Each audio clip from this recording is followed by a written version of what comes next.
What is up guys, Tanner this side. So in this video I'm going to show you how to fix the code execution cannot proceed because the steam underscore API64.dll file is not found. So first head over to your browser and then in the search bar search for steam underscore API64.dll space download, and after that you will be redirected to these pages of Google. From here click on this DLL files, which is the first website, and after clicking this website will load, and from here you just need to scroll down all the way down, and then you just need to install the zip file.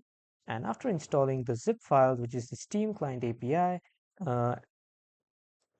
the exe file will be downloaded in the download section, and after that just simply extract that file to your desktop.